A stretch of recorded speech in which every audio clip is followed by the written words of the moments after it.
नमस्कार दोस्तों, यह कहानी अब मेरे हमसफ़र का चौथा पार्ट है। प्लीज़ आप लोग इस कहानी को भी अपना प्यार दीजिए और लाइक करिए, कमेंट करिए, हमारे चैनल को सब्सक्राइब करिए और आज की कहानी सुनिए। रात हो चुकी थी। किरण मिस्री के पास बैठी थी। मिस्री कहती है, किरण तू सो जा, मैं ठीक हूँ अब। किरण कहती है, हाँ सो जाऊँगी, पहले ये बता पारस ने तुझे डांटा क्यों। मिस्री को याद आता है कि पारस ने उसे क्या क्या कहा था जब वो बेहोश होने वाली थी। तुम्हें मरना है तो कहीं और मरो, मेरे बुक किए होटल में क्यों सुसाइड कर रही हो। किरण मिस्री को कहीं खोया हुआ जानकर कहती है, मिस्री अब कुछ बताएगी भी। मिस्री कहती है, उन्होंने कुछ नहीं कहा।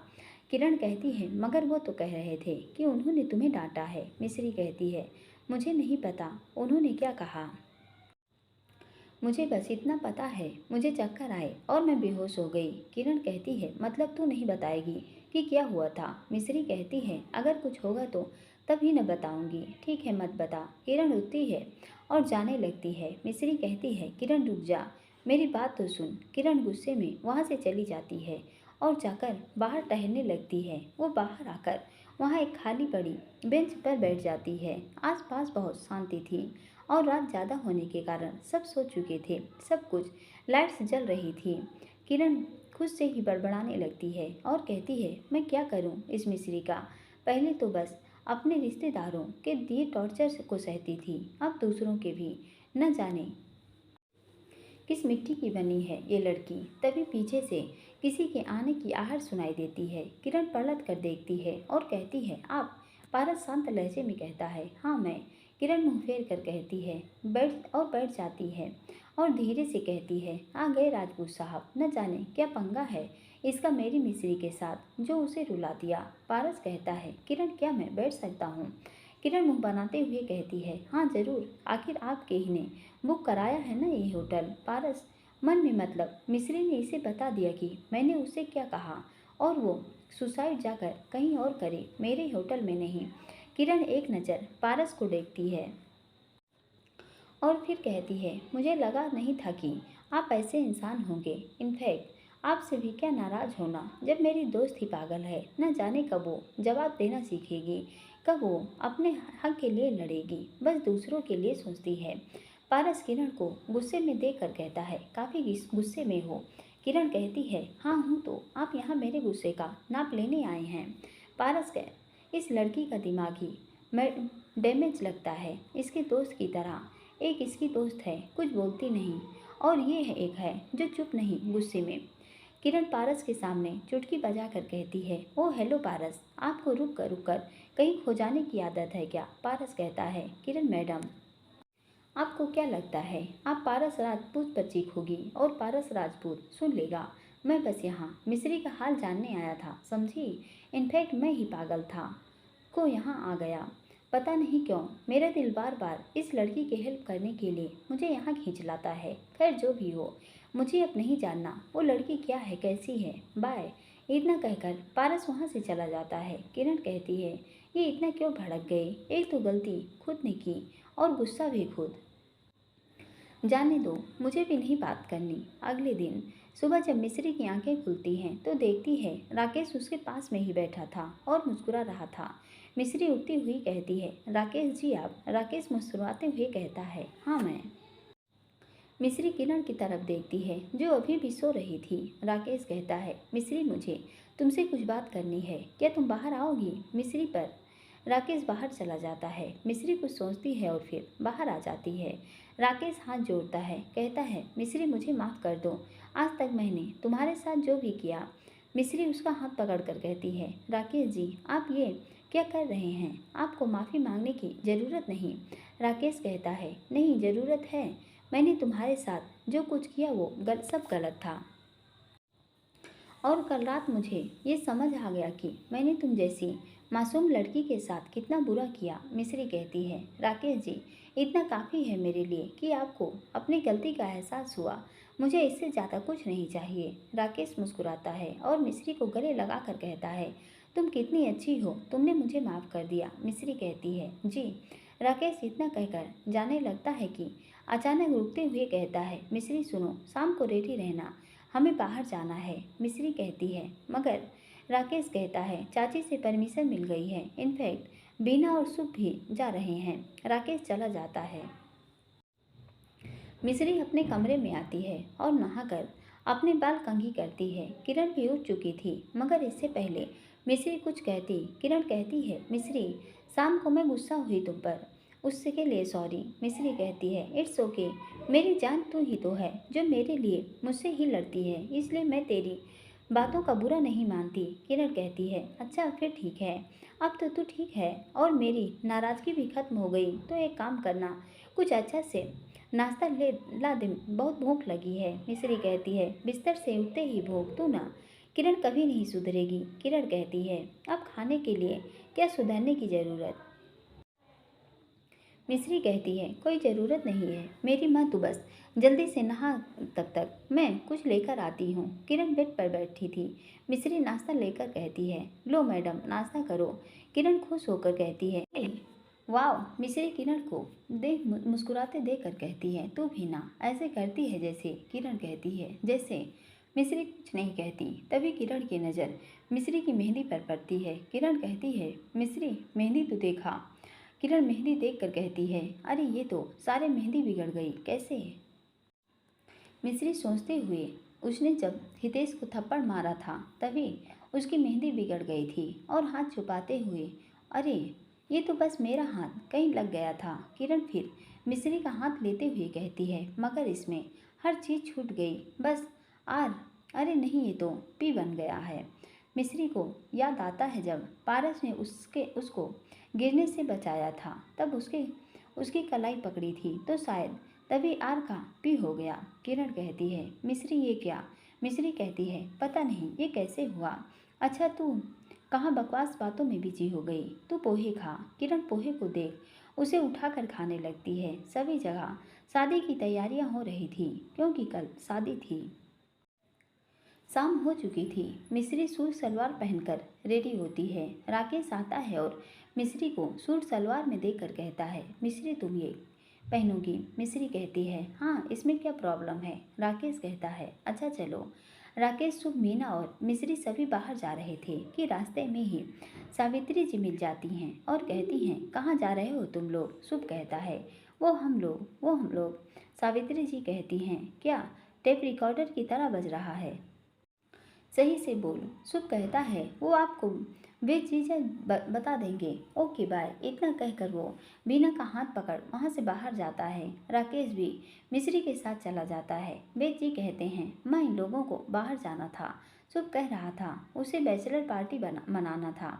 उसके फ्रेंड भी बार बार कह रहे थे तो ये वहीं जा रहे हैं। सावित्री जी कहती हैं मगर फिर ये लोग बीना और मिश्री को क्यों ले गए। वेद जी कहते हैं अरे माँ अच्छा तो है ना कि ये लोग बीना और मिश्री को भी साथ ले गए हैं। सावित्री जी कहती हैं मगर शादी से पहले ये लोग बाहर क्यों जा रहे हैं, ये शुभ नहीं होता। वेद जी कहते हैं क्या माँ भी पुराने ज़माने की बात करती हैं, आजकल ये सब कोई मायने नहीं रखता। सावित्री कहती हैं अच्छा ठीक है। तभी वेद जी देखते हैं पारस को और कहते हैं पारस तुम कहाँ जा रहे हो। पारस कहता है जीजा जी वो मुझे कुछ काम है ऑफिस से रिलेटेड, बस इसलिए मुंबई जा रहा हूँ। वेद जी कहते हैं मगर क्यों, शादी अभी बाकी है। पारस कहता है मेरे लिए इस शादी से ज़्यादा ज़रूरी मेरा काम है, मेरी मीटिंग्स हैं। तभी पूनम आते हुए कहती है क्या जाना ज़रूरी है। नीति भी नहीं है और तुम भी चले जाओगी तो सुधा बुआ को बुरा लगेगा। पारस कहता है दी मुझे जाना है। पूनम आगे कुछ नहीं बोलती। पारस चला जाता है। वेद जी पूनम को उदास देकर कहते हैं तुम क्यों फिक्र करती हो, मैं जानता हूँ ये शादी में आएगा। पूनम कहती है ऐसा आपको क्यों लगता है। वेद जी कहते हैं बस मेरी सिक्स सेंस कह रही हैं। कुछ देर बाद वेद जी किसी को कॉल करते हैं और कहते हैं सुनो नीति तुम कल आ रही हो ना। पारस कह रहा है वो शुभ के शादी अटेंड नहीं करेगा जब तक तुम नहीं आओगी। नीति कहती है क्या ब्रो को मेरी वजह से शुभ ब्रो की शादी छोड़ने की क्या ज़रूरत। वेद जी कहते हैं ये अब मैं नहीं जानता। नीति कहती है मगर जीजा आप तो समझा सकते थे। जीजा जी को नीति जीज बोलती थी। वेद जी कहते हैं मगर तुम तो जानती हो ना पारस किसी की सुनता नहीं है। नीति कहती है okay jeez I will handle this. Ben ji call cut करते हैं और कहते हैं, पारस बाबू अब देखता हूँ तुम वापस कैसे नहीं आते। इधर मिस्री, राकेश, वीना और शुभ कार में जा रहे थे। शुभ गाड़ी रोकता है। वीना, शुभ ये गाड़ी क्यों रोकी? शुभ, क्योंकि राकेश कहता है, हम जहाँ जा रहे हैं वहाँ इन कपड़ों में तुम्हें एंट्री नहीं दी जाएगी। शुभ कहता है, हाँ राकेश सही कह रहा है। बीना मिश्री से कहती है, न जाने क्या सोचा है इन लोगों ने। मिश्री कहती है, कुछ नहीं। मिश्री कुछ नहीं बोलती। शुभ और राकेश मॉल जाते हैं और उन दोनों के लिए एक ड्रेस खरीद कर लाते हैं और कहते हैं, इसे पहन लो। बीना ड्रेस देखकर कहती है, वाह कितनी सुंदर ड्रेस है। मिश्री उस ड्रेस को देखती रहती है और कहती है, ये ड्रेस तो। राकेश कहता है, ये शॉर्ट ड्रेस है, इसे पहन लो। मिश्री कहती है, मगर मैं कैसे इसे पहनूं? ये तो बहुत छोटी है। राकेश कहता है, मिश्री मैंने कहा ना तुम्हें इसे पहनना है, मतलब पहनना है। मिश्री कहती है, मैं इस तरीके की ड्रेस नहीं पहनती। राकेश कहता है, तो आज पहनूंगी। मिश्री इससे आगे कुछ नहीं बोल पाती। वो जानती थी कि अगर उसने कुछ कहा तो भी राकेश नहीं मानेगा। वो और मीना जाते हैं और ड्रेसिंग रूम में चेंज करके बाहर आते हैं। जो बीना को देख गिरने का नाटक करते हुए कहता है, हाय कितनी सुंदर लग रही है। बीना कहती है, सच में मैं इतनी सुंदर लग रही हूँ? शुभ कहता है, हाँ। और मिश्री बार बार अपनी ड्रेस को नीचे कर रही थी। मिश्री ने रेड कलर की नी तक की वन पीस पहनी थी। राकेश मिश्री के पास आता है और कहता है, क्या पागलों की तरह ड्रेस बार बार ऊपर नीचे कर रही हो? मिश्री कहती है, मगर ये ड्रेस बहुत छोटी है। राकेश कहते हैं, तुम्हें यही पहननी है, समझी? और ये हरकतें बंद करो और चलो। मिश्री को अनकंफर्टेबल फील हो रहा था, मगर वो क्या करती। वो कहती है, राकेश जी। राकेश बिना सुने मिश्री का हाथ पकड़ता है और ले जाने लगता है। शुभ मीना के साथ कार में बैठता है। राकेश भी मिश्री के साथ कार में बैठता है। चारों क्लब में जाते हैं। क्लब में नाच गाना हो रहा था। सभी ने लड़कियों से शर्ट ड्रेस पहन रखी थी और कुछ लड़के थे जो उनके साथ डांस कर रहे थे और एक साइड में बार काउंटर था। मिश्री वो जगह देखकर कहती है, राकेश जी ये कितनी गंदी जगह है, मुझे यहाँ नहीं रुकना, मैं जा रही हूँ। बीना चीखते हुए कहती है, शुभ सच में मैं कब से क्लब आना चाहती थी। और उसे गले लगाकर उसके गालों पर किस करके कहती है, थैंक यू शुभ। शुभ मिश्री बीना को कहती है, बीना चलो यहाँ से, अच्छे घर की लड़कियाँ इस जगह नहीं आती। शुभ कहता है, मगर राकेश मिश्री का हाथ पकड़कर कहता है, मिश्री तुम नहीं जा सकती। मैं और शुभ तुम दोनों को यहाँ एंजॉय के लिए लाए हैं और बीना का भी मन यही रहने का, तो तुम नहीं जाओगी। मिश्री कहती है, मगर राकेश जी यहाँ के लोगों को तो देखिए, कुछ तो शराब पी रहे हैं। राकेश गुस्से से, एक काम करो, तुम्हें जाना है ना तो जाओ। मिश्री बीना की तरफ देखकर कहती है, बीनू तू चल मेरे साथ। वीना कहती है, तुझे जाना है तो जा, मुझे नहीं जाना, समझी? मिश्री जाने लगती है। वो बाहर आती है कि उसकी हिल्स ज़्यादा ऊंची होने की वजह से वो लड़खड़ा कर गिरने लगती है कि तभी कोई उसे संभाल लेता है। मिश्री इस तरफ देखती है, कोई लड़का उसे थामे हुए था।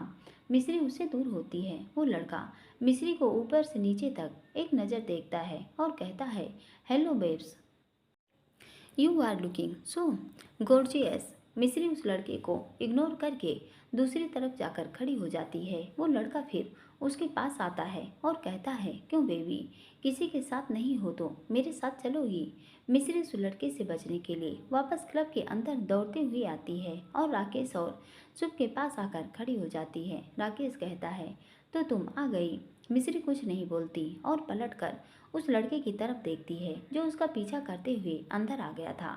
मिश्री कहती है, राकेश जी आप चलिए ना मेरे साथ घर। राकेश कहता है, पागल हो क्या, मैं नहीं जा रहा। आज तो मैं जमकर ड्रिंक करूँगा और डांस करूँगा।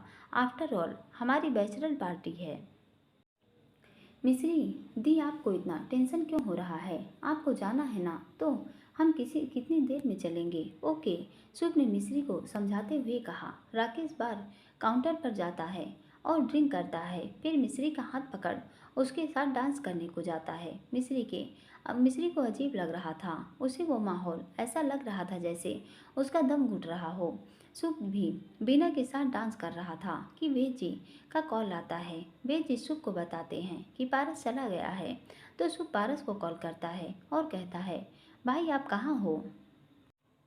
शुभ मैं एयरपोर्ट पर हूँ, पारस ने कहा। शुभ कहता है, भाई आप मेरी शादी छोड़कर क्यों चले गए? पारस कहता है, शुभ मुझे काम है। शुभ कहता है, पर भाई मिस्री हिल्स की वजह से गिरने लगती है तभी। शुभ कहता है, मिस्री दी संभल कर। राकेश मिस्री को संभाल लेता है और उसे ले जाकर पास के कुशन पर बैठाता है और कहता है, तुमसे जो उम्मीद करना ही बेकार है। मिस्री के पैर में मोच आ गई थी। राकेश कहता है, तुम्हारी वजह से मैं अपनी पार्टी खराब नहीं करूँगा, समझी? अब तुम बैठी ही रहो। शुभ कहता है, भाई आप, मगर कॉल कट चुका था।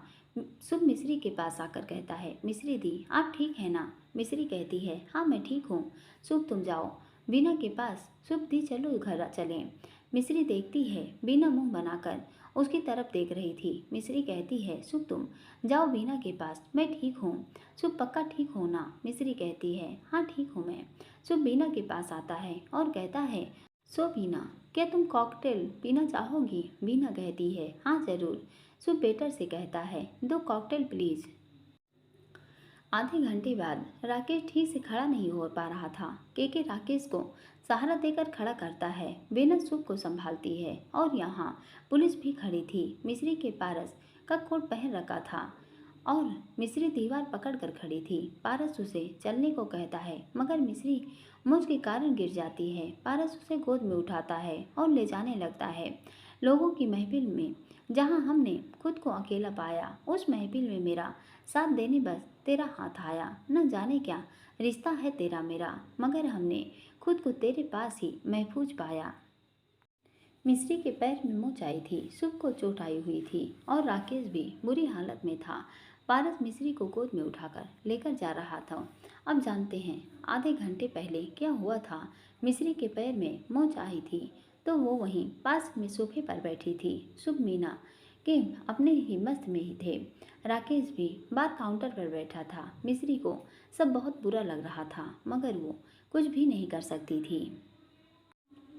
वो चुपचाप बैठी थी। तभी एक लड़का जो उसे बहुत देर से घूर रहा था, वो उसके पास आकर बैठता है और कहता है, बेबी क्या हुआ? बहुत देर से देख रहा हूँ। तुम्हारे साथ जो आया था अपने में ही बिजी है, तुम्हारी तो कोई परवाह ही नहीं है। एक काम करो, मेरे साथ चलो। वो मिस्री का हाथ पकड़ लेता है। मिस्री उससे अपना हाथ खींचती है और कहती है, देखिए आप यहाँ से जाइए।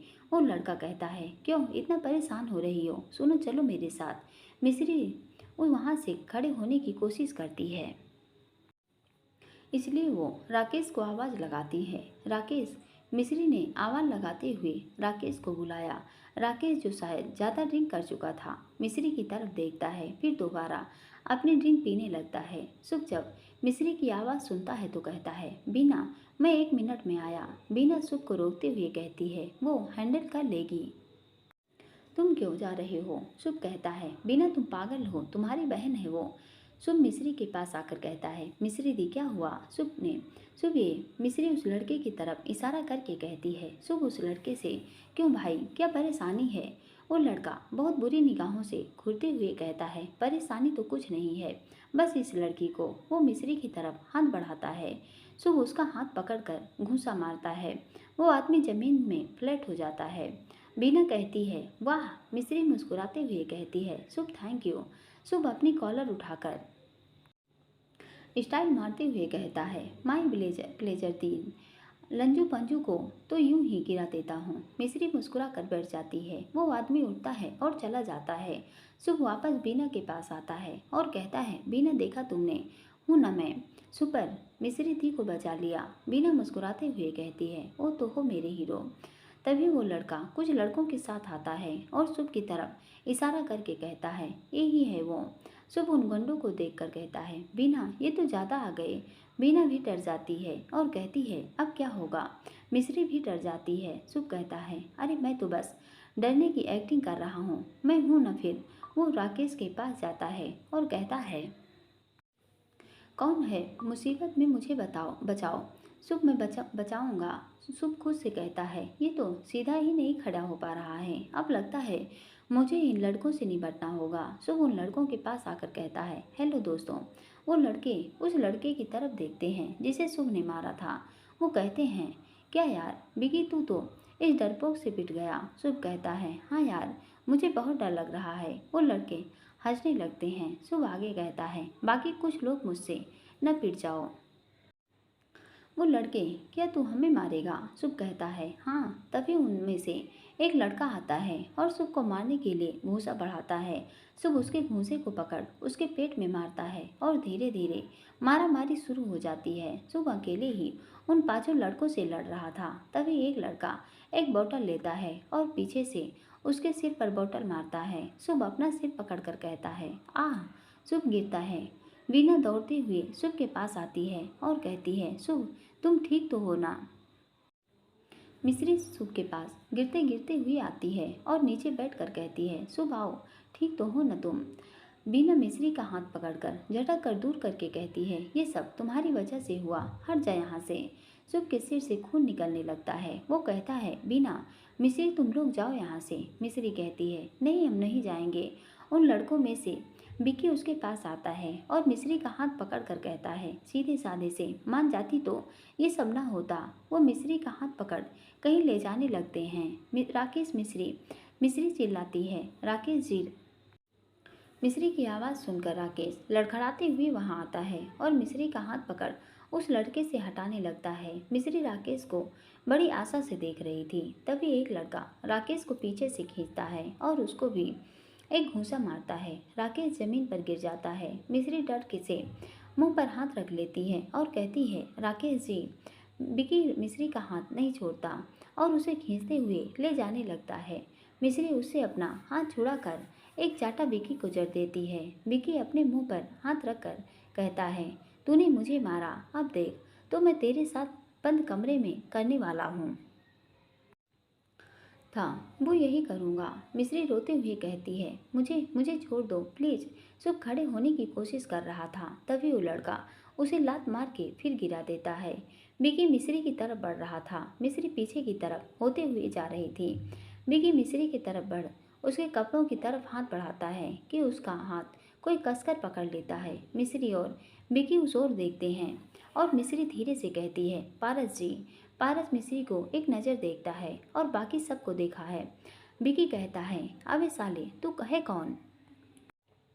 पारस उसका हाथ मोड़कर उसको एक घूंसा मार के जमीन से गिराते हुए मिस्री को खड़ा कर उसको अपना कोट देता है, क्योंकि हमारे पारस जी देख चुके थे कि मिस्री ड्रेस में अनकंफर्टेबल है, इसलिए आते ही उसको अपना कोट दे दिया और मिस्री से कि आंसू पोंछते हुए कहता है, तुम ठीक हो ना? मिस्री हाँ में सिर हिलाती है कि पीछे से एक लड़का पारस को मारने आता है। पारस बिना देखे उसकी ओर घूमते हुए एक जोरदार पंच मारता है। वो लड़का जमीन में ढेर हो जाता है। पारस कहता है, क्या तुमने मुझे शुभ राजपूत समझ रखा है? भोले भाला सच्चा गलती कर दी मेरे अपनी चोट पहुंचाकर। पारस पारस राजपूत नाम है मेरा। तुम जैसों को ठीक करने अच्छे से आता है। तुमने उसे छुआ भी कैसे? इस टाइम पारस एकदम शिव का रौद्र रूप लग रहा था कि तभी फिर दो लड़के पारस की तरफ बढ़ते हैं। पारस के बॉडीगार्ड उन लड़कों को रोकने आते हैं तो पारस इशारे से उन्हें रोक देता है। पारस उन लड़कों को एक घूंसा पेट में मारता है और दूसरे को घुमाकर लात मारता है। ऐसे करते करते वो सबको मारने लगता है। मिस्री पारस को लड़ते देख रही थी। फिर विक्की खड़ा होता है और पारस की और चाकू लेकर बढ़ता है। मिस्री उसको देख चीखते हुए कहती है, पारस जी। पारस साइड में बैंड हो जाता है और उस चाकू को पकड़ लेता है। विक्की जोर लगाकर चाकू खींचता है। पारस के हाथ से खून निकलने लगता है। पारस उस चाकू को जोर लगाकर तोड़ देता है। पारस और साइड में रखी बोतल को लेकर विक्की के सिर पर मारता है। विक्की जमीन में ढेर हो जाता है। पारस उसके ऊपर बैठ जाता है और उसको घूंसे पर घूंसे बजाए जा रहा था और पारस के अंदर मिस्री को उसका रौद्र रूप नजर आ रहा था। मिस्री कहती है, पारस जी रुक जाइए पारस जी। इतने में पुलिस आती है। केके कहता है, पकड़ लीजिए इन लोगों को। पुलिस इन सभी लड़कों को पकड़ लेती है। केके पारस के पास आकर उसका हाथ कस कर पकड़ कर कहता है, पारस सर छोड़िए इसे। शुभ सर, मिस्री मैम और बाकी सबको तो देखिए। पारस विक्की के पास आकर कहता है, आगे से किसी लड़के के साथ ऐसी हरकत करने की सोचना भी नहीं तो पारस राजपूत की मार याद कर लेना। विक्की कहता है, तुम जानते नहीं हो तुमने किसे मारा है। पारस कहता है, एक गुंडे को मारा है और तू नहीं जानता। मैं भले ही ऊपर से सीधा दिखता हूँ मगर मेरे अंदर बहुत बड़ा गुंडा है। इनफैक्ट इसे ले जाओ। पुलिस सबको ले जाती है। केके राकेश के पास आता है और उसे उठाता है। बिना भी सुख को संभालते हुए उठाती है। पारस कहता है, चलो यहाँ से। मिश्री चलने की कोशिश करती है मगर लड़खड़ा कर गिरने लगती है। पारस उसे संभालता है और कहता है, तुम ठीक से खड़ी भी नहीं हो सकती हो। मिश्री कहती है, वो। पारस कहता है, अब तुमने रुक रुक कर बोलना भी सीख लिया। मिश्री कहती है, वो मेरे पैर में मोच आई है। पारस मिश्री के पैर को देखता है। तुम्हारा पैर, ये कितनी हील्स क्यों पहन रखी है? वो मिश्री को साइड में एक जगह बैठाता है और इसके पैरों की हील्स निकालता है। मिश्री के पैर रेड हो चुके थे। पारस कहता है, जब हील्स की आदत नहीं तो क्यों पहनी? मिश्री पारस को ही देख रही थी। केके कहता है, सर मिश्री मैम को छोड़िए, यहाँ देखिए, ये राकेश को मैं कब से उठा रहा हूँ। पारस अपने बॉडीगार्ड से कहता है, तुम लोग राकेश की तरफ इशारा करके इसको घर पहुँचाओ और तुम लोग सुख और बीनों को भी साथ ले जाओ। और हाँ, पहले सुख को डॉक्टर के पास ले जाना। पारस सुख के पास आकर कहता है, जब तुझे पता है तुझे लड़ना नहीं आता तो क्यों लड़ता है? शुभ हल्के से मुस्कुरा कर कहता है, ताकि मेरा भाई मुझे बचाने आए। पारस को याद आता है बचपन में कैसे हर बार कोई शुभ को मारने आता था तो वो पारस के पीछे छुप जाता था। पारस कहता है, बेवकूफ़ हो तुम, समझे? गार्ड, तुम लोग खड़े क्यों हो? ले जाओ। गार्ड राकेश और शुभ को ले जाते हैं। बीना भी उनके साथ चली जाती है। पारस मिश्री की तरफ देखता है और फिर उसके पैर देखता है। फिर केके को कहता है, केके, एक डिसेंट सी ड्रेस का अरेंजमेंट करो अभी। केके कहता है, मगर क्यों सर? पारस कहता है, वो तुम्हारी गर्लफ्रेंड आ रही है, उसे गिफ्ट करना है। केके कहता है, अच्छा फिर कुछ सोचकर, पर सर मेरी तो कोई गर्लफ्रेंड नहीं है। पारस कहता है ना? केके कहता है, जी। पारस कहता है, जी के बच्चे, जितना कहा है उतना करो। अभी मिश्री की साइज की ड्रेस मंगवाओ। मिश्री पारस को देखकर कहती है, मगर क्यों? पारस कहता है, तुम पक्का चाहती हो इस ड्रेस में वापस जाना? मिश्री अपनी ड्रेस देखती है और फिर तो चुप हो जाती है। पारस केके को वहीं खड़ा देख कर कहता है, गार्ड तुमने सुना नहीं? केके कहता है, जी सर मैं जा रहा हूँ बस। पारस पूरे क्लब को बुक करके क्लब खाली करवा देता है। कुछ देर बाद केके ड्रेस लेकर हाजिर होता है। पारस मिश्री को ड्रेस देता है और चेंज करके आने को कहता है। मिश्री खड़ी होती है और जैसे ही एक पैर आगे बढ़ाती है तो वो गिरने लगती है। पारस उसका हाथ थाम उसे संभालता है और कहता है, संभल कर। मिश्री आगे बढ़ने के लिए एक कदम बढ़ाती है। पारस उसे गोद में उठा लेता है और क्लब के ही एक रूम में ले जाकर उसे वहीं बैठा कर कहता है, तुम चेंज कर लो, मैं बाहर ही खड़ा हूँ, कुछ चाहिए हो तो आवाज़ लगा देना। मिश्री हाँ में सिर हिला देती है। पारस चला जाता है। कुछ देर बाद मिश्री आवाज़ लगाती है। पारस अंदर आता तो मिश्री को देखकर देखता ही रह जाता है। गुलाबी रंग की अनारकली वाला क्रॉप सूट में मिश्री बहुत प्यारी लग रही थी। पारस की नज़र तो मिश्री पर ही जम सी गई थी। वो मिश्री के पास आता है। मिश्री कहती है, पारस जी घर चलें, देर हो रही है। पारस कहता है, हाँ। मिश्री कहती है, घर चलें। पारस कहता है, हाँ। मिश्री खड़ी होती है और कहती है, चलिए। पारस मिश्री को फिर गोद में उठा लेता है। मिश्री खुद को छुड़ाते हुए, आप ये क्या? मैं खुद। पारस कहता है, तुम खड़ी तो हो ही नहीं पा रही हो, चलोगी कैसे? और इसके अलावा कोई ऑप्शन नहीं है चलने का, इसलिए चुप रहो। मिश्री कुछ नहीं बोलती, मन में कहती है, मिस्टर खड़ूस कहीं के डांटे बिना कहीं भी बोल सकते हैं। पारस मिश्री को गोद में उठाकर गाड़ी में लाकर बैठाता है। रात बहुत हो चुकी थी तो सभी अपने रूम में जा चुके थे। पारस मिश्री को भी उसके रूम में छोड़ने जाता है। किरण पारस की गोद में मिश्री को देख उसके पास आकर कहती है, पारस ये मिश्री को। मिश्री कहती है, मैं ठीक हूँ। किरण जी प्लीज़ रास्ता दीजिए, बॉस मिश्री जी को बेड पर लेटा दें, फिर आप पारस सर से बात कर लीजिएगा। केके कहता है। किरण रास्ते से हटते हुए कहती है, हाँ। पारस मिश्री को बेड पर लेटाता है और कहता है, इसको देखो, मेरी जिम्मेदारी खत्म। किरण कहती है, अब इसे हुआ क्या है? पारस कहता है, वो सब तुम इससे ही पूछ लेना। और हाँ, इसके पैर में मोच आई है और इसके पैर में ये ऑइंटमेंट लगा देना। केके किरण के हाथ में ऑइंटमेंट देता है और वहाँ से चला जाता है। मिश्री पारस को जाते हुए देखती रहती है। किरण मिश्री के पास बैठकर कहती है, मिश्री इन्हें क्या हुआ अब? मिश्री किरण के गले लग जाती है और क्लब में हुआ सब बताती है और रोने लगती है। किरण मिश्री को शांत कराते हुए कहती है, मिश्री शांत हो जा। मिश्री कहती है, अगर पारस जी टाइम पर नहीं आते तो? किरण कहती है, तू उसे क्यों सोच रही है, जो हुआ ही नहीं। ये सोच तू ठीक है बस। मिश्री कहती है, मैंने पहले ही कहा था मुझे नहीं रहना वहाँ, मगर राकेश जी नहीं माने। उस कबाड़ी की तो मैं टांग तोड़ दूंगी, ताकि आगे से ऐसी पटांग जगह न ले जाए सके।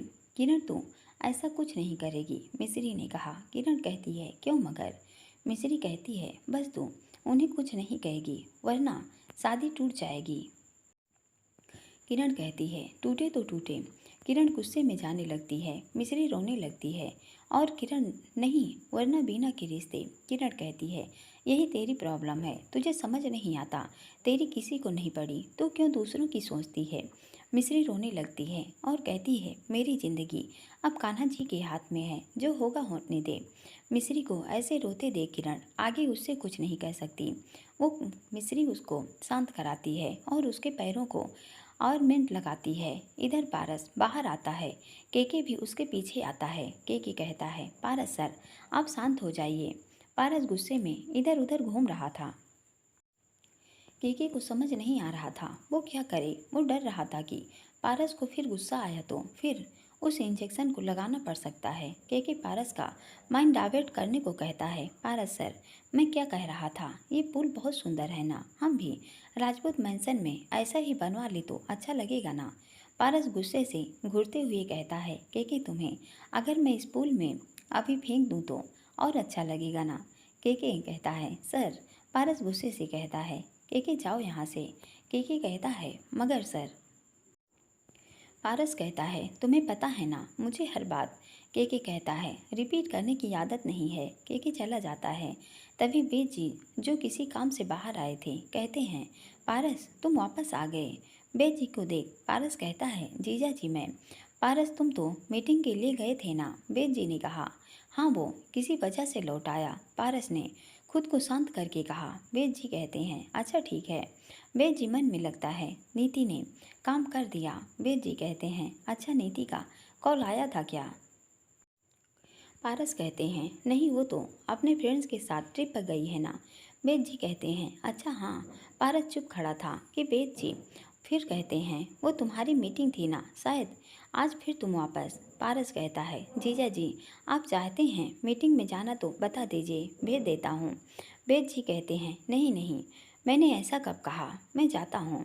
पारस कहता है, मीटिंग के लिए? वेद जी कहते हैं, नहीं मैं सोने जा रहा हूँ। वेद जी वहाँ से चले जाते हैं और पारस वहीं पास की चेयर पर बैठ जाता है। उसके सामने बस मिश्री का डरा सहमा चेहरा बार बार याद आ रहा था। पारस काफ़ी देर तक वहीं बैठा रहता है। दूसरे दिन शादी की सभी तैयारियां होनी शुरू हो चुकी थी।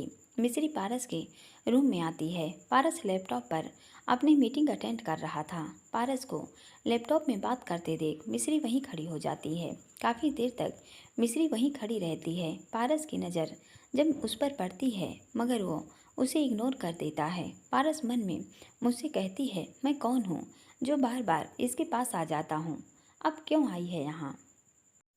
पारस अपनी मीटिंग में बिजी होकर लगातार इंस्ट्रक्शन दिए जा रहा था। मिश्री उसे देखे जा रही थी। पारस भी चोरी चोरी मिश्री को देख रहा था, मगर ऐसे कि मिश्री को एहसास भी ना हो। मिश्री को करीब 1 घंटा हो चुका था वहाँ खड़े हुए।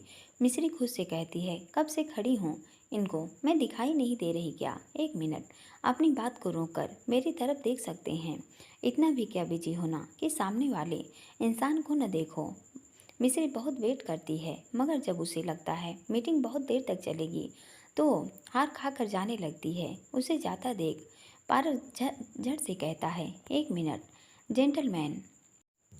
वो अपना लैपटॉप का माइक ऑफ करता है और कहता है, मिश्री तुम अनजान बनकर तुम कब आई? मिश्री कहती है, ओ बस अभी। पारस कहता है, कुछ काम था? मिश्री कहती है, वो मैं यहाँ आपको सॉरी और थैंक यू दोनों कहने आई थी। पारस सोचते हुए, थैंक यू तो समझ आया मगर सॉरी। मिश्री कहती है, वो मैंने आपको उस दिन धक्का देकर कहा था कि आप क्यों आ जाते हैं उसके लिए। पारस कहता है अच्छा तो ठीक है। मिश्री कहती है एक और बात के लिए और सॉरी कहना चाहते हैं। पारस कहता है वो क्या? मिश्री कहती है वो आपकी इतनी महंगी गाड़ी का शीशा मेरी वजह से टूट गया। पारस कहता है अच्छा वो 1 करोड़ वाली? मिश्री कहती है हाँ वही। पारस मिश्री की तरफ बिना देखे कहता है अच्छा ठीक है माफ़ किया जाओ। मिश्री अब भी वहीं खड़ी थी तो पारस उसे देखता है और कहता है और कुछ और भी कहना है? मिश्री कहती है नहीं। पारस कहता है तो जाओ। मिश्री चुपचाप चली जाती है। पारस एक हल्की स्माइल करता है और खुद से कहता है मुझे क्या, तुम सॉरी बोलो या थैंक यू, मेरा अब तुमसे कोई मतलब नहीं। वैसे भी आज आज की बात और है, फिर तुम जाओ अपने ससुराल। वैसे ये लड़की अपने ससुराल में रहेगी कैसे? इतनी आंसू बहाती है, मुझे तो डर है कहीं इसका घर न बह जाए। पारस ने सब मन में सोच रहा था और स्माइल किए जा रहा था। मीटिंग में बैठे लोग लैपटॉप से उसे देख रहे थे। उसके फेस के इंप्रेशन को बार बार चेंज होते देख एक आदमी कहता है Mister Rajput are you okay? Paras कहता है हाँ मैं ठीक हूँ और वापस अपनी मीटिंग में बिजी हो जाता है। इधर मिश्री अपने कमरे की तरफ जाते हुए कहने लगती है कैसे इंसान है, कोई सॉरी कह रहा है तो कोई ठीक का रिप्लाई भी नहीं दिया, बस ठीक है कह दिया। इतना ठंडा रिप्लाई भी कोई देता है क्या? इनका नाम मिस्टर पारस राजपूत नहीं, मिस्टर खड़ूस राजपूत होना चाहिए। हाँ मिस्टर खड़ूस राजपूत। अब मैं कभी इनसे नहीं मिलूंगी। वैसे भी अब तो ससुराल जाना है और काश ये मुझे दोबारा न दिखें, वरना इनकी खड़ूसपंती फिर देखनी पड़ेगी मुझे। ये समझ में नहीं आता, जब ये इतने खड़ूस हैं तो इनके सारे घर वाले इन्हें कैसे झेलते होंगे। फिर रुकते हुए कहती है और जब इनकी वाइफ आएगी तो बेचारी कैसे रहेगी इनके साथ। फिर ऊपर देख हे कान्हा जी, इनकी वाइफ को इतनी हिम्मत देना कि इनकी खड़ूसपंती झेल सकें। फिर आगे जाने लगती है। मिश्री इसी तरह बड़बड़ाती हुई चली जा रही थी कि वो रास्ते में राकेश से टकरा जाती है। राकेश को देख मिश्री कहती है राकेश जी वो मैं गलती से। राकेश कहता है मिश्री वो मैं तुम्हारे पास ही आ रहा था। मिश्री मुझे सॉरी कहना है तुम्हें। वो कल रात मैंने ज़्यादा ड्रिंक कर ली थी, उसकी वजह से मैं कल। मिश्री बिना कुछ बोली जाने लगती है। राकेश उसका हाथ पकड़ पहले गुस्से से देखता है, फिर एक एरोगेंट से स्माइल देख के साथ कहता है मिश्री सॉरी, मुझे माफ़ कर दो, आगे से कभी ऐसा नहीं होगा। मिश्री अब भी बिना कुछ बोले वहाँ से चली जा रही थी। मिश्री अपने कमरे में आती है और अपनी आंखें बंद कर लेती है कि उसे पारस का चेहरा नजर आता है।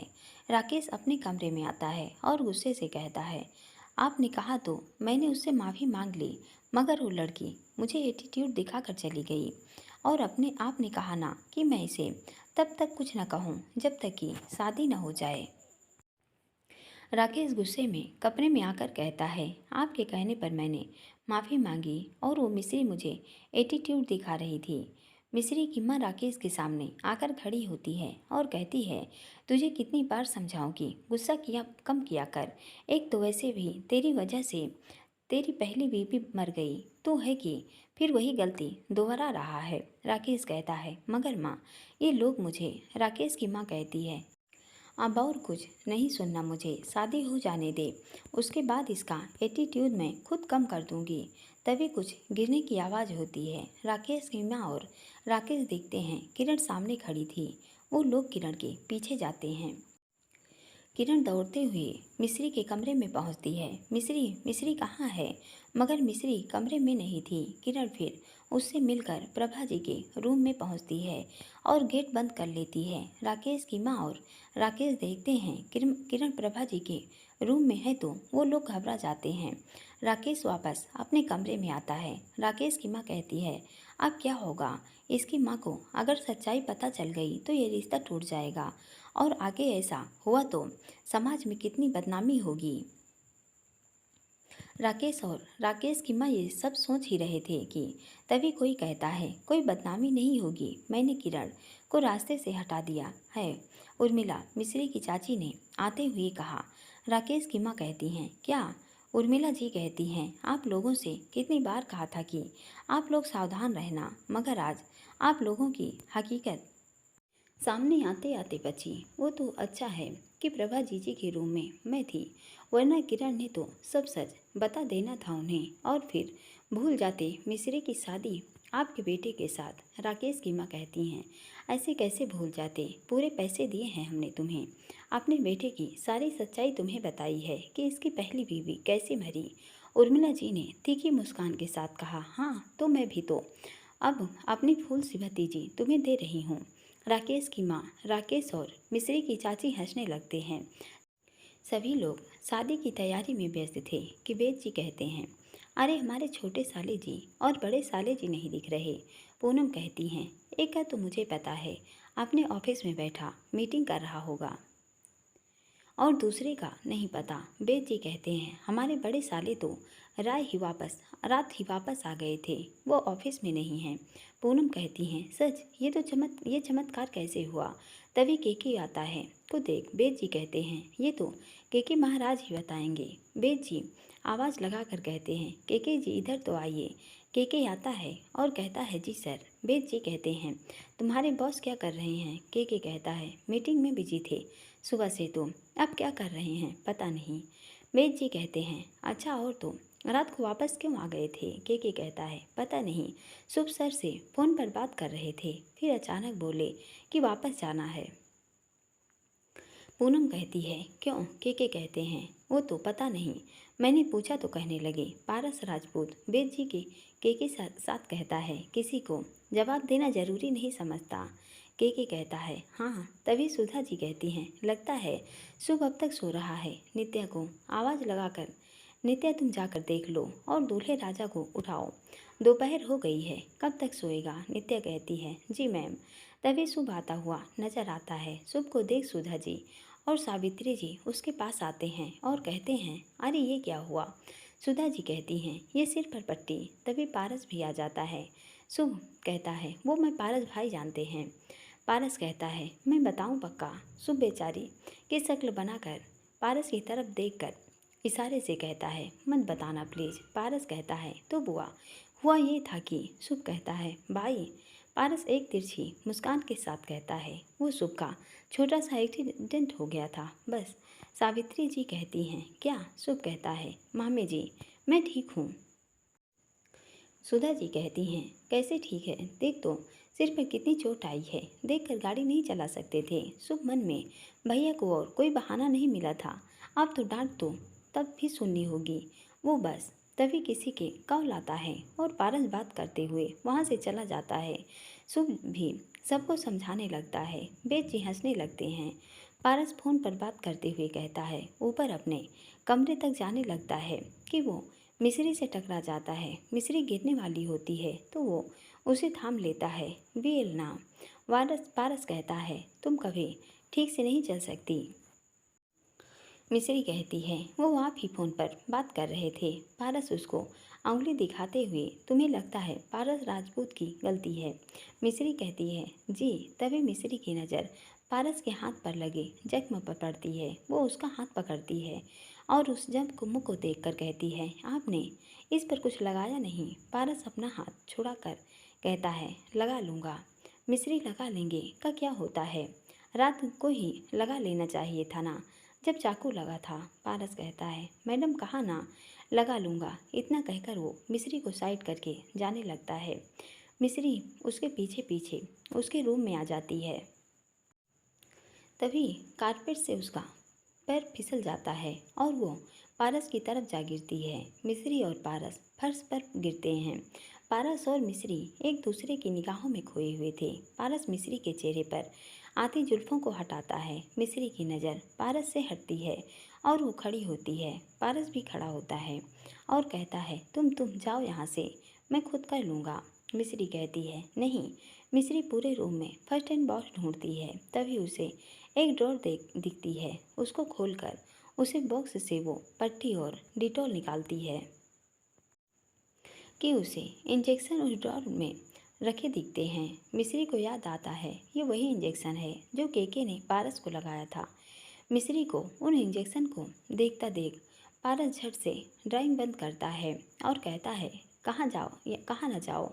मिस्री पारस की तरफ देखकर कहती है, मैंने भी कहा है, आपकी चोट मेरी वजह से आई है तो दवा लगा कर जाऊंगी। मिस्री को ऐसे देख पारस देखता रह जाता है। मिस्री ने बिना डरे उससे कुछ कहा था। पारस चुपचाप बेड पर बैठ जाता है और मिस्री उसके हाथ में पट्टी बांधती है। पारस बस उसे देखे जा रहा था। मिस्री रुक रुक कर अपनी जुल्फें अपने कानों के पीछे लगा रही थी। पारस अपना हाथ बढ़ाता है और मिस्री जुल्फें ठीक करने लगता है। मिस्री की निगाहें पारस की निगाहों में खो सी जाती हैं कि अचानक से उसे कुछ ध्यान आता है और वो उठकर कहती है, आपकी ड्रेसिंग हो गई, मैं चलती हूँ। मिस्री चली जाती है। पारस मिस्री को जाता देखता है। कुछ देर बाद मिस्री अपनी माँ प्रभा का काम में हाथ बटा रही थी। प्रभा जी मिस्री से कहती हैं, बेटा अपने ससुराल में सबका ध्यान रखना है। अपनी खुशियों से ज़्यादा दूसरों की खुशी देखनी है, क्योंकि जब परिवार खुश होता है तो हम खुश रह पाते हैं। मिस्री चुपचाप सब सुन रही थी। तभी पूनम जी आकर कहती हैं, मिस्री तुम रेडी होने पार्लर नहीं जा रही हो? बीना तो कब की चली गई। मिस्री कहती है, नहीं, मुझे मेरी माँ और मेरी दोस्त किरण तैयार करेंगे। पूनम कहती हैं, मगर क्यों? शादी तो एक ही बार होती है और इसमें तुम्हें सबसे सुंदर लगना है। मिस्री मुस्कुराती है और कहती है, इसलिए ही तो, क्योंकि शादी एक बार होती है और जब माँ मुझे तैयार करेंगी तो उसमें उनका प्यार दुलार भी साथ साथ मिलेगा और उस प्यार दुलार से सजी हुई मैं सबसे सुंदर लगूंगी। पूनम को मिस्री की बात बहुत सुंदर लगती है। वो कहती है, ठीक है, जैसे तुम्हारी मर्जी। मिस्री प्रभा जी की मदद कराती है और फिर वापस अपने कमरे में आ जाती है। मिस्री किरण को ढूंढ रही थी कि तभी विशाल भी किरण को ढूंढता हुआ आता है और कहता है, मिस्री दी, किरण दी को कहीं देखा? मिस्री कहती है, नहीं तो। विशाल कहता है, हो सकता है पवन अंकल के रूम में हो, मैं देखता हूँ। विशाल पवन जी के रूम में पहुँचता है। पवन अंकल, किरण दी को कहीं देखा है क्या? विशाल ने कहा, नहीं, क्यों, कोई काम है क्या? पवन जी ने कहा। विशाल कहता है, वो दी कह रही थी उन्हें मिस्री दी के लिए गिफ्ट लेने जाना था, तो मुझे कह रही थी साथ चलने को। तभी किरण की माँ आते हुए कहती हैं, हाँ, किरण कह रही थी तुम काम में बिजी हो तो वो अकेले ही चली जाएगी, तो शायद वो अकेले गई हो, उसे कॉल करके देख लेते। विशाल कहता है, उनका नंबर नहीं लग रहा। किरण की माँ कहती हैं, हो सकता है नेटवर्क ना आ रहा हो। विशाल कहता है, हाँ, हो सकता है। पवन जी कहते हैं, अच्छा मिस्री रेडी हो गई? विशाल कहता है, अभी देखता हूँ। किरण की माँ तू रहने दे, मैं जा रही हूँ उसे रेडी करने। विशाल बाकी कामों में लग जाता है। इधर किरण गोडाउन में बंधी पड़ी थी। किरण खुद को छुड़वाने की बहुत कोशिश कर रही थी। वहाँ दूसरी सदर शादी के लिए सभी आ चुके थे। मिस्री और राकेश भी रेडी हो चुके थे। उधर वीना और शुभ भी रेडी हो चुके थे। बारात निकलती है। ढोल नगाड़े बज रहे थे, पटाखे की जोर शोर पर थे। मगर इस बीच किरण सिर्फ एक ही प्रार्थना कर रही थी कि मिस्री को उस राक्षस से कोई बचा ले। किरण कहती है, हे कान्हा जी, सारी जिंदगी मिस्री ने आपकी प्रार्थना पूरे दिल से की है, आज तक उसे कोई खुशी नहीं मिली, भगवान प्लीज कुछ तो करिए। बारात द्वार पर पहुंचती है। शुभ और राकेश का स्वागत होता है। सभी बहुत खुश थे। मिस्री कहती है, माँ किरण नहीं आई। किरण की माँ कहती हैं, बेटा उपबोल कर गई थी कि वो गिफ्ट लेने जा रही है, मगर दोपहर से रात हो गई, अब तक नहीं आई। विशाल आते हुए कहता है, वो दी किरण दी का मैसेज आया था मेरे फ़ोन पर कि वो ट्रैफिक में है, आती होगी, आपको नीचे बुलाया है, आप चलिए। और ताई जी आपको मम्मी बुला रही हैं किरण की माँ से, और आपको पवन अंकल काफ़ी देर से ढूंढ रहे हैं, उनको कोई वॉच नहीं मिल रही। किरण की माँ कहती हैं, अरे वो तो उस बैग में है ना, ये भी ना एक काम भी नहीं कर सकती खुद से। मिस्री मुस्कुराते हुए कहती है, जाइए आंटी, आप अंकल को आवाज़ दे दीजिए। विशाल कहता है, हाँ। प्रभा जी और किरण की माँ चली जाती हैं। विशाल मिस्री को देखता है और उसकी आंखों में नमी आ जाती है। वो कहता है, दीदी आप चले जाओगे? मिस्री की भी पलकें भीग जाती है और कहती है, विशाल मुझे तेरी बहुत याद आएगी और थैंक यू, आज तक तूने मेरा बहुत साथ दिया है। विशाल और मिस्री अपने बचपन की बातें दोहराते हैं। विशाल रोने लगता है तो मिस्री भी उसके गले लग कर रोने लगती है और कहती है, विशाल चुप हो जाओ, देखो ना तुम्हें देखकर मैं भी रोने लगी, और मेरा मेकअप उतर गया ना तो सबसे पहले तुम डर जाओगे मुझे देखकर। मिस्री दी आप हमेशा अच्छे लगोगे, मेकअप के साथ भी और मेकअप के बाद भी।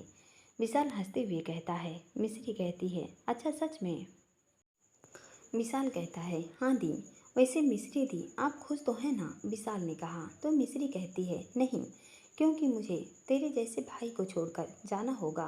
विशाल, चलो जल्दी, पूनम ने आते हुए कहा। पंडित जी बुला रहे हैं मिश्री को। विशाल कहता है, ठीक है मिश्री दी, चलें? विशाल ने हाथ बढ़ाते हुए कहा। मिश्री भी विशाल की तरफ हाथ बढ़ा देती है। पूनम जी कहती हैं, अब जल्दी चलें। तभी मिश्री का दुपट्टा टेबल की रैक में फंस जाता है। टेबल के ऊपर रखी कान्हा जी की मूर्ति को देख मिश्री विशाल से कहती है, तुम चलो, मैं दिया जला कर आती हूँ। विशाल चला जाता है। पूनम वहीं खड़ी थी। वो मिश्री से कहती हैं, मिश्री दिया जलाते हुए कहती है, जी। तभी पूनम जी के फ़ोन पर कोई कॉल आता है तो पूनम जी बाहर जाकर बात करने लगती हैं। मिश्री कान्हा जी के आगे हाथ जोड़े खड़ी थी। इधर पंडित जी वो पूजा कर रहे थे। पारस भी वहीं बैठा था और कहता है, फाइनली आज का लास्ट डे और फिर से इन सब से फ्री हो जाऊंगा। दिमाग खराब हो गया है सबकी अलग अलग हरकतें देखकर, सबसे ज़्यादा इस लंगूर राकेश की शक्ल देखकर। और वो मिश्री, अरे हाँ, दोपहर के बाद से मिश्री को तो मैंने देखा ही नहीं। वो ठीक तो होगी ना? पारस को कुछ सोचता है और कहता है, केके कहता है, जी सर। पारस कहते हैं, तुमने सुबह से आंसुओं की दुकान नहीं दिखी। केके कहता है, आप मिश्री जी की बात कर रहे हैं क्या? पारस कहता है, नहीं तुम्हारी। केके कहता है, क्या सर? पारस कहता है, इडियट, एक ही तो है जो पूरे घर में हर समय रोते दिखाई देती है। केके कहता है, सर वो ब्राइड हैं और उनको मेकअप के लिए बहुत टाइम लगता है, तो शायद वो उसमें ही बिजी होंगी, इसलिए हमें नहीं दिखी। पारस कहता है, अच्छा। पारस देखता है किरण भी कहीं नहीं है। पारस कहता है, केके वो उसकी दोस्त किरण भी नहीं दिखी। केके मन में, यार सर ने मुझे क्या जीपीएस ट्रैकर समझ रखा है क्या? हो जो सबकी लोकेशन मुझे पता होगी। पारस कहता है, केके चुप क्यों हो, बोलो। केके कहता है, सर 2 मिनट रुकिए, मैं देख कर आता हूँ। केके वहाँ से खिसक कर वेद जी के पास आकर खड़ा हो जाता है। वेद जी कहते हैं, अरे केके महाराज, आप कैसे अपने बॉस को छोड़कर यहाँ आ गए? केके कहता है, सर के पास रहा तो वो सबके बारे में कहते रहेंगे, ये कहाँ है, ये कहाँ है। वेद जी हंसते हुए पारस पूछ रहा है, वो भी सबके बारे में। केके कहता है, हाँ लेकिन सबके नहीं, बस मिश्री जी और किरण जी के बारे में। वेद जी कहते हैं, अच्छा।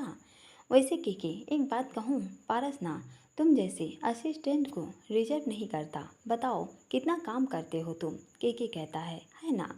मैं भी कुछ दिनों पहले यही कह रहा था कि मेरे जैसा असिस्टेंट बड़े नसीब से मिलता है, और पारस सह हैं, उनको मेरी कदर ही नहीं। जीजा जी और केके, किसी को किसी की कदर नहीं, पारस ने कहा। वेद जी और केके कहते हैं, डरते हुए पलट कर देखते हैं। वेद जी कहते हैं, ओ हम तो। केके कहता है, वो तो मैं बस। वेद जी कहते हैं, पारस वो ये कह रहा था कि तुम्हें पारस एक तिरछी मुस्कान से देखता है। केके और वेद समझ जाते हैं कि पारस ने ऐसे इस्माइल के मतलब इसने सब कुछ सुन लिया और अब उनकी सयामत आएगी। केके कहता है, सर वो हम लोग बस थोड़ा सा। वेद जी कहते हैं, हाँ पारस, हम तो मजाक कर रहे थे। पारस कहता है, अच्छा मजाक था तो मैं भी एक मजाक करता हूँ। केके तुम्हें मैं बहुत परेशान करता हूँ ना? केके कहता है, नहीं नहीं सर, ये किसने कहा आपसे? बताइए, मैं अभी उसको बताता हूँ। पारस कहता है, तो आज से तुम्हारी परेशानी से परमानेंट छुट्टी। और वेद जीजा जी, केके का काम आज से आपका। वेद जी कहते हैं, हाँ है क्या? नहीं पारस, माफ़ कर दो केके को, उसको नौकरी से मत निकालो। और मुझे केके की जॉब नहीं चाहिए, मुझे अपनी ज़िंदगी ऐसे ही अच्छी लगती है। पारस कहता है, मैंने फैसला कर लिया। केके कहता है, सर मेरे छोटे छोटे बच्चे हैं, नौकरी चली गई तो क्या करूँगा? वेद जी केके को कोहनी मार कर कहते हैं, ओए तेरी शादी कब हुई को बच्चे आ गए? केके अपने सिर पर हाथ मारकर, अरे हाँ, वो डर की वजह से। पारस जाने लगता है कि केके और वेद जी उसके पीछे पीछे आते हुए कहते हैं, माफ़ कर दो प्लीज़, आगे से ऐसा नहीं होगा। पारस बिना सुने जाने लगता है। वेद जी कहते हैं, केके आज तेरी वजह से मैं भी फंसा।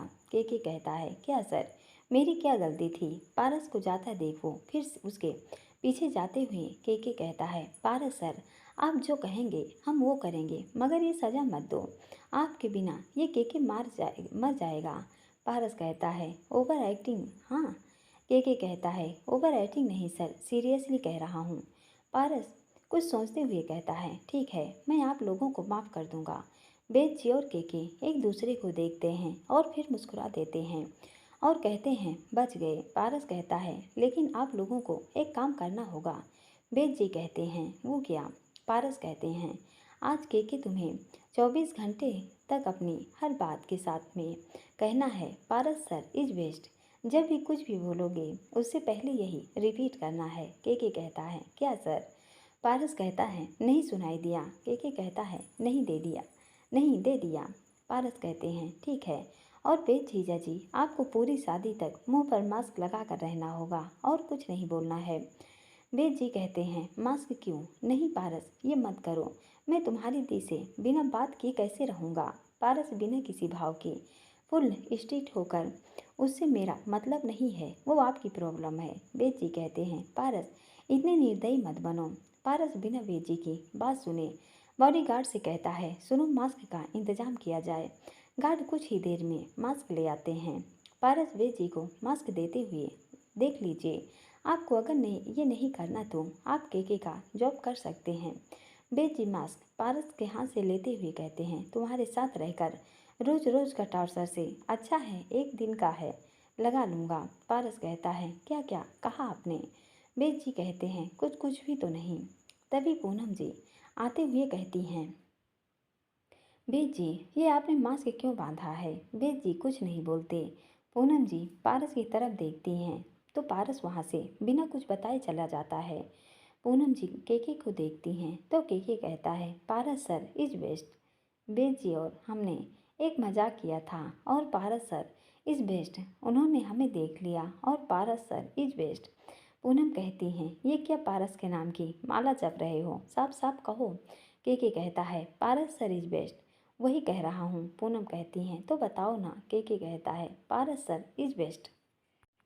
पूनम जी परेशान होकर कहती हैं, केके बस करो ये ड्रामा और बताओ क्या हुआ। केके कहता है, पारस सर इज बेस्ट। पूनम जी केके के सामने हाथ जोड़कर कहती हैं, रहने दो केके महाराज, अपने बॉस की ही गुणगान करते रहो। पूनम जी गुस्से से चली जाती हैं। बेची और केके अपना सिर पीट लेते हैं। पारस दूर से सब देख रहा था। तभी किसी का कॉल आता है। पारस परेशान होते हुए चला जाता है। सावित्री जी पूनम के पास आके कहती हैं, पूनम तुम मिश्री को लेने गई थी ना, उसे लाई क्यों नहीं? पूनम कहती है, अरे वो मैं फ़ोन पर बात करते करते यहाँ आ गई, मेरा ध्यान ही नहीं रहा। सावित्री जी, अच्छा रहने दो, मैं ही जाती हूँ। तभी उर्मिला और किरण की माँ कहते हैं, रुकिए, हम मिश्री को ले आते हैं।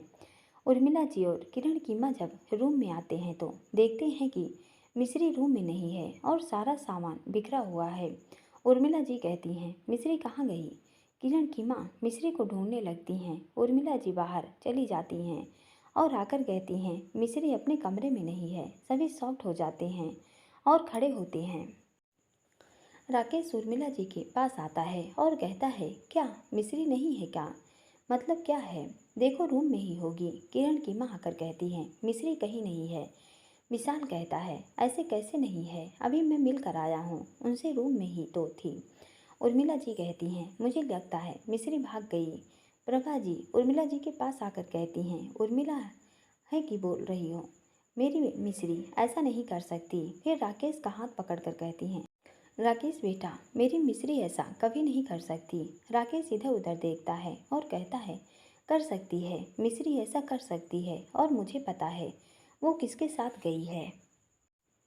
मिश्री के दादाजी को जो शांत बैठे ये कहते हैं, ये क्या कह रहे हो? राकेश कहता है, मैं ठीक कह रहा हूँ, मिश्री पारस के साथ भागी है। प्रभा की जी राकेश को एक तमाचा जड़ देती हैं और कहती हैं, मेरी मिश्री ऐसा कभी नहीं कर सकती, समझे? उर्मिला जी प्रभा को हिलाते हुए कहती हैं, मगर मिश्री ने ऐसा ही किया है जीजी, ऐसा ही किया है। विशाल कहता है, नहीं माँ, दी ऐसा नहीं कर सकती। तभी सावित्री जी कहती हैं, और मुझे मेरे बेटे पर पूरा यकीन है, मेरा बेटा भी ऐसा नहीं कर सकता। राकेश हंसते हुए, बेटा आपको पता भी है वो क्या कर सकता है, जो मिश्री को गोद में उठाकर कल घर तक लाया? क्या उसने आपको ये बताया क्या उसने ये बताया कि वो मिस्री को गुंडों से बचाने के लिए मरते मरते बचा? पूनम कहती हैं झूठ। राकेश कहता है अच्छा झूठ है तो शुभ से जो जख्मी है क्यों है, पूछिए उससे। सुधा जी कहती हैं वो तो accident. Rakesh accident my foot, KK खड़ा है उससे पूछो। पूनम जी केके के पास आकर कहती हैं बताओ केके क्या ये सच है? केके चुपचाप सिर झुका लेता है। पूनम शुभ तुम बताओ। शुभ भी चुप रहता है। पूनम कहती है नहीं मेरा भाई ऐसा नहीं कर सकता, वो किसी लड़की को। राकेश कहता है उसने किया है ऐसा। सुधा जी शुभ के पास आती हैं और कहती हैं तू बता क्या ये राकेश जो कह रहा है सच है? शुभ कहता है माँ वो कल क्लब में मिस्री को गुंडे ने। सुधा जी एक तमाचा शुभ से के जड़ती हैं। राकेश कहता है इतना ही नहीं, शगुन वाले दिन भी मिस्री पारस से मिली थी और आप सब ने देखा था कैसे वो उस दिन उसकी बाहों में झूल रही थी। पूनम कहती हैं वो तो फंक्शन की वजह से पारस आया था और गलती से मिस्री गिरी थी। राकेश कहता है अच्छा आपको लगता है ये उन दोनों की पहली मुलाकात थी? गलत फहमी में हैं आप लोग, रुकिए। राकेश अपना फ़ोन निकालता है। वेद जी कहते हैं मासूम सी बच्ची पर न जाने क्या दोष लगा रहा है, इसको देख तो मैं बस ये कह सकता हूँ जमाने ने न जाने कितने रंग दिखाए। जिसका हाथ थाम चलना था उसे जिंदगी के नए सफ़र के लिए, सबसे पहले उसी ने उसके चरित्र पर मिथ्या दोष लगाए। पूरा पाठ सुनने के लिए दोस्तों बहुत बहुत धन्यवाद। यह कहानी आगे और भी रोमांचक होने वाली है, इसलिए प्लीज़ आप लोग ये कहानी सुनिए, अपना कमेंट करिए, लाइक करिए और प्लीज़ हमारे चैनल को सब्सक्राइब करिए। धन्यवाद।